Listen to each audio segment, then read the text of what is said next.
Assalamualaikum warahmatullahi wabarakatuh. Salam sejahtera untuk kita semua. Halo teman-teman, selamat datang di podcast Kupas. Kelompok 2 punya aspirasi dan suara. Kupas tuntas isu. Kupas tuntas isu, bangun integritas. Integritas.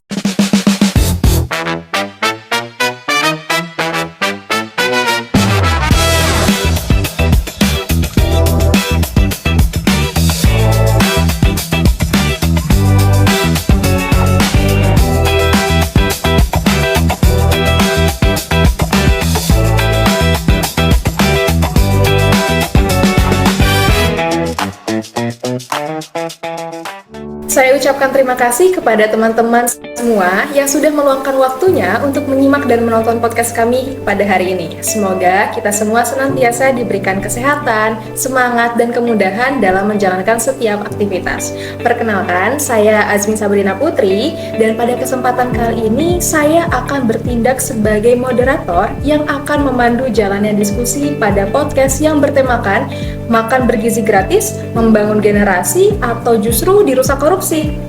Nah, teman-teman sekalian, pada kesempatan kali ini kita akan membahas salah satu isu yang sedang menjadi perhatian masyarakat Indonesia nih, yaitu program makan bergizi gratis atau MBG, serta kaitannya dengan nilai-nilai bela negara. Kalau kita mendengar kata bela negara, sebagian besar dari kita pasti langsung membayangkan soal tentara, tembak-menembak, atau soal perang dan menjaga perbatasan negara. Padahal, bela negara punya makna yang jauh lebih luas, teman-teman. Di era sekarang ini, ancaman terhadap negara tidak hanya berupa ancaman militer, tapi juga ancaman non-militer, seperti misalnya korupsi, kemudian penyalahgunaan jabatan, penyebaran hoaks, narkoba, hingga lemahnya integritas dalam penyelenggaraan pemerintahan. Nah, salah satu program yang lagi jadi perhatian masyarakat adalah program makan bergizi gratis nih teman-teman. Program ini memiliki tujuan yang sangat baik, yaitu untuk meningkatkan kualitas gizi anak-anak Indonesia agar tumbuh sehat, cerdas, dan mampu menjadi generasi unggul untuk menuju Indonesia Emas 2045. Tapi, di tengah harapan besar tersebut, masyarakat justru dikejutkan dengan adanya dugaan korupsi dalam tata kelola program makan gizi gratis di Badan Gizi Nasional yang kini sedang diproses oleh Kejaksaan Agung nih teman-teman. Tentunya, kondisi ini akan menimbulkan banyak sekali pertanyaan.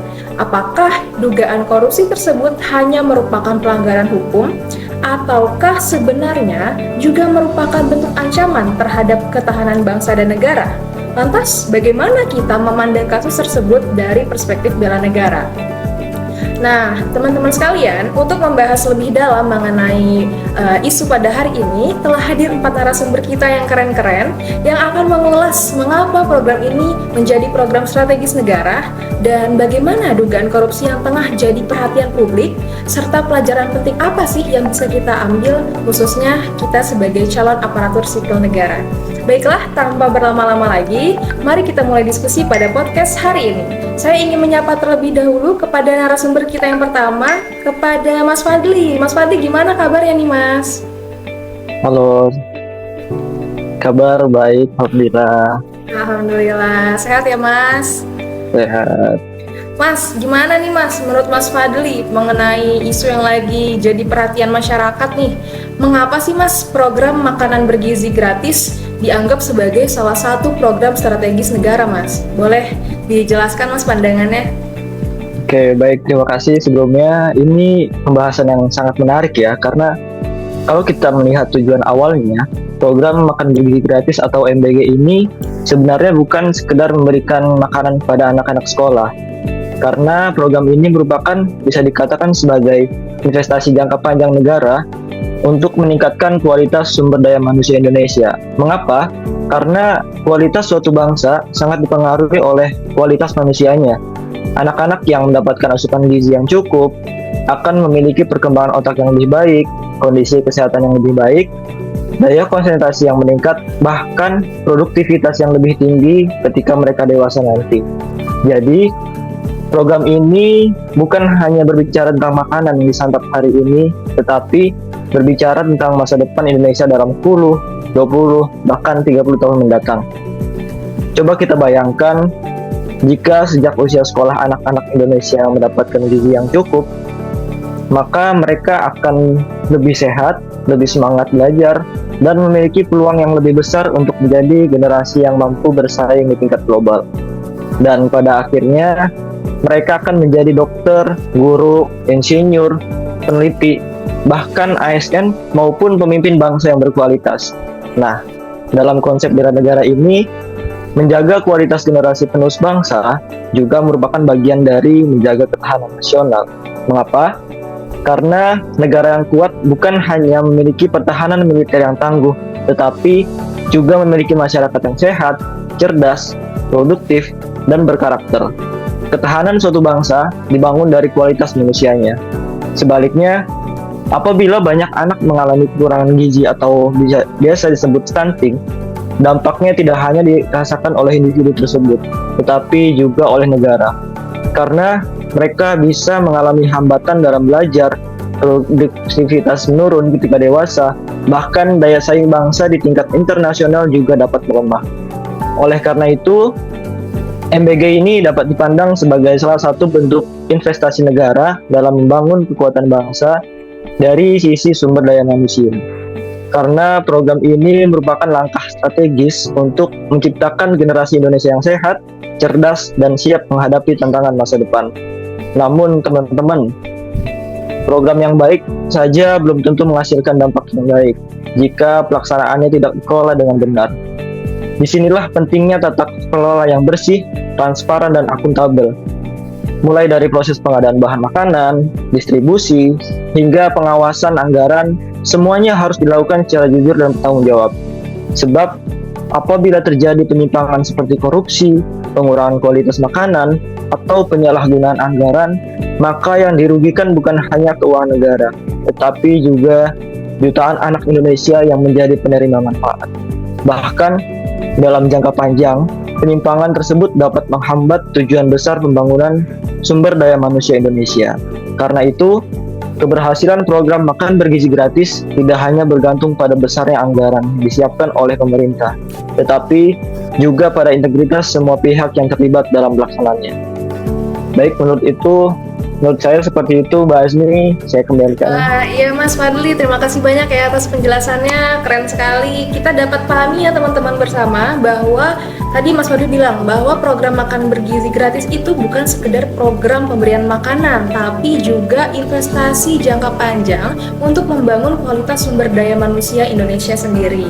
Tapi perlu diketahui juga, sebesar apapun manfaat sebuah program, tentu harus didukung oleh tata kelola yang baik agar tujuan tersebut benar-benar tercapai. Nah, berbicara soal tata kelola, belakangan ini kan masyarakat dihadapkan dengan adanya dugaan penyimpangan dalam pelaksanaan program MBG ini ya teman-teman. Untuk mengetahui bagaimana sih perkembangan kasus tersebut, saya langsung aja nih kita persilahkan ke narasumber kita yang berikutnya, Mbak Vina. Silakan Mbak. Ya, halo Mbak. Terima kasih.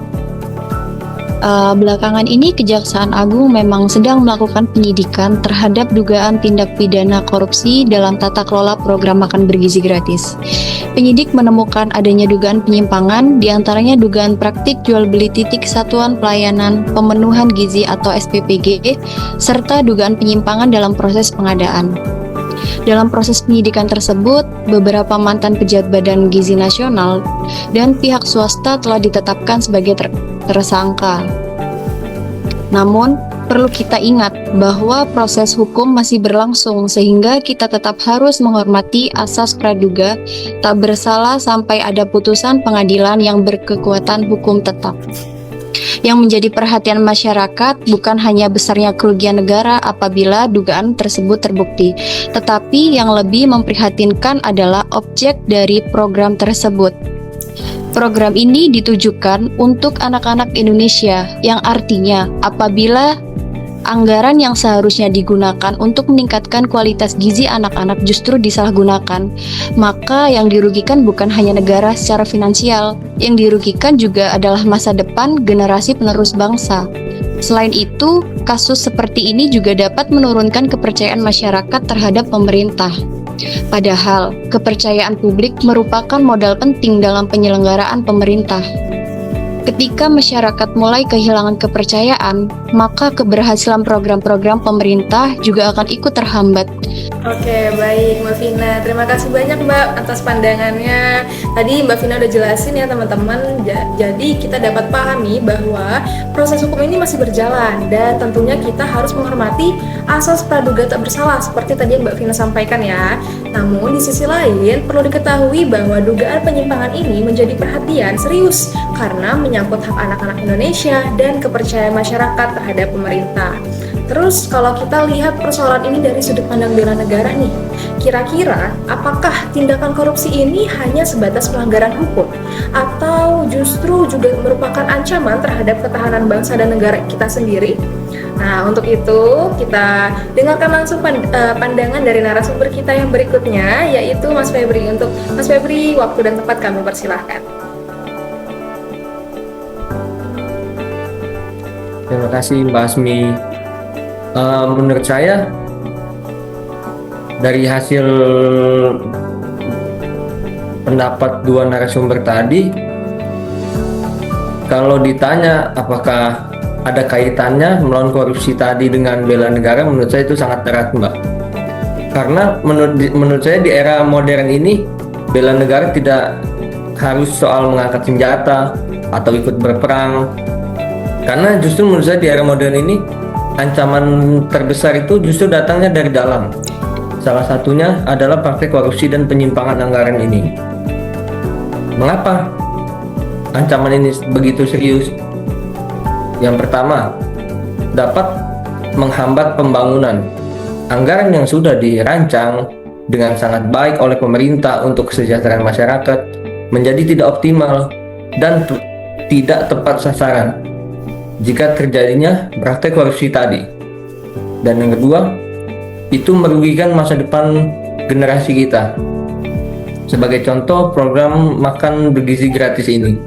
Program ini niat pemerintah itu sangat bagus, sangat baik demi tercapainya Indonesia emas, generasi Indonesia emas. Tapi praktik di lapangannya terjadi kebocoran, terjadi korupsi tadi. Nah, jika dikaitkan, menurut saya itu kita sebagai calon ASN, sebagai calon mungkin pemimpin di masa depan, kita juga harus menjaga sifat integritas tadi. Menurut saya, menjaga sifat integritas, menjauhi korupsi dalam bentuk apapun. Ketika kita bekerja dengan jujur, menjaga jabatan atau menolak segala bentuk penyimpangan, kita sebenarnya sedang ikut serta mengamankan masa depan bangsa ini. Untuk itu, saya ingin mengajak rekan-rekan yang lain juga supaya kita sebagai petugas pelaksana di lapangan untuk menjaga ataupun menjauhi hal-hal yang berkaitan ke situlah. Mungkin itu saja Mbak. Terima kasih Mbak. Baik Mas Febri, terima kasih banyak Mas, keren sekali pandangannya. Sangat menarik ya teman-teman, tadi disampaikan bahwa bela negara itu ternyata tidak hanya diwujudkan melalui pertahanan fisik nih, tidak berupa perang atau kita terjun ke medan perang secara langsung, tapi juga bisa dilakukan dengan sikap jujur, amanah, dan menjaga integritas dalam menjalankan tugas. Dengan demikian, upaya mencegah korupsi juga jadi bagian dari kontribusi kita dalam menjaga masa depan bangsa. Kemudian akan muncul nih pertanyaan berikutnya, khususnya bagi kita semua sebagai calon ASN, kira-kira nilai-nilai apakah yang harus kita pegang agar kasus serupa tidak terulang lagi di masa mendatang? Untuk itu saya butuh pandangannya dari narasumber kita yang terakhir. Untuk Mas Putu, waktu dan tempat kami persilakan. Baik, terima kasih Mbak Asmi atas waktu yang telah diberikan. Jadi menurut saya, bagian terbesar dari MBG ini menunjukkan bahwa keberhasilan sebuah program ya, programnya pemerintah juga, dan itu tidak hanya dilakukan oleh besarnya anggaran. Jadi kita sebagai calon ASN, kita merupakan masyarakat yang artinya setiap rupiah yang berhasil berasal dari APBN maupun APBD harus digunakan sebesar-besarnya untuk kepentingan masyarakat.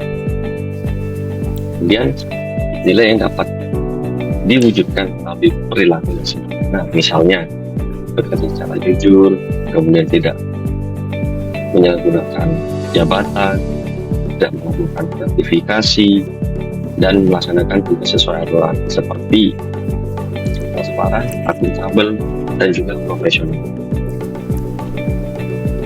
Dan untuk sebagai CPNS, kita harus memiliki integritas seperti menjalankan program pemerintah secara baik ya, agar kepercayaan masyarakat juga meningkat.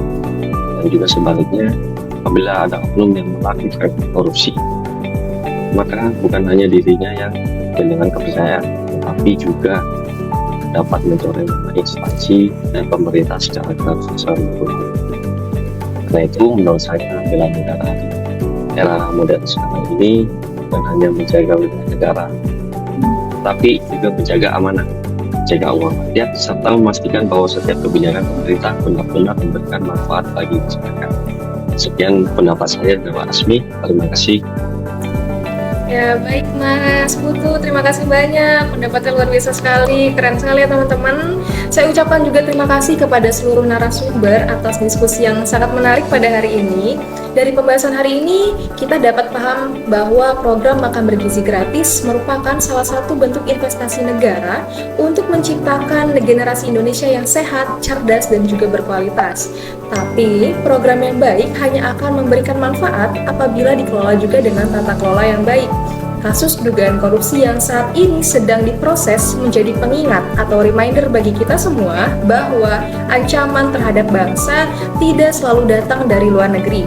Ancaman juga dapat berasal dari dalam negeri, dari perilaku konstruktif yang menghambat pembangunan, merugikan masyarakat, dan melemahkan kepercayaan publik. Oleh karena itu, bela negara pada era modern tidak hanya diwujudkan melalui keberanian mengangkat senjata, tetapi juga melalui kejujuran, integritas, tanggung jawab, dan komitmen untuk menjaga amanah dalam setiap pekerjaan. Dan kita semua sebagai calon ASN, mari kita jadikan kasus ini sebagai pelajaran untuk senantiasa bekerja secara profesional, menjunjung tinggi nilai berakhlak, serta mengutamakan kepentingan masyarakat di atas kepentingan pribadi. Karena sesungguhnya, ketika kita menjaga integritas, kita juga sedang menjaga masa depan bangsa Indonesia. Baik teman-teman sekalian, tidak terasa sudah di penghujung acara. Terima kasih karena telah menyimak dan menonton podcast kami hingga akhir. Kami pamit undur diri. Wabillahi taufiq wal hidayah. Wassalamualaikum warahmatullahi wabarakatuh.